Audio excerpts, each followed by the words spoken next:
কখন যে এত কাজ শেষ করব কে জানে। উফ, আমার আর ভালো লাগছে না। হ্যাঁ, এই টেপি শোন না, টেবিলের ওপরে কতগুলো বাসন রয়েছে, একটু মেজে দে না মা।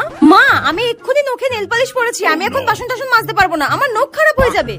তা কেন করবি? মায়ের কষ্টটা তো আর তোর চোখে পড়ে না। আমি একমাত্র রয়েছি এই বাড়ির দাসীবাদী যে তোদের রান্না করা, বাসন মাজা, ঘর মোছা, কাপড় কাচা সবকিছু করে দেয়। আরে একটা সামান্য কথায় এতগুলো কথা শোনানোর কি আছে? আর তুই পায়ের ওপরে পা তুলে সারাক্ষণ রিল্যাক্সে আরাম করে যাবি, ঠিক আছে? কি করি এবার? আইডিয়া, আমাকে এক ঢিলে দুই পাখি মারতে হবে। ঠিক আছে মা, আমি বাসনগুলো মেজে দেবো।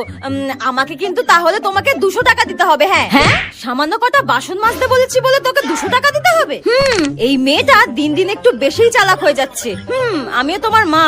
ঠিক আছে, তুই বাসনগুলো মেজে দে, আমি তোকে 200 টাকা দেবো। হ্যাঁ, তুমি দেবে আমাকে 200 টাকা মা? আরে সত্যি দেবো, যা বাসনগুলো মেজে দিয়ে আয়, যা। ঠিক আছে, এক্ষুনি যাচ্ছি, এক্ষুনি যাচ্ছি।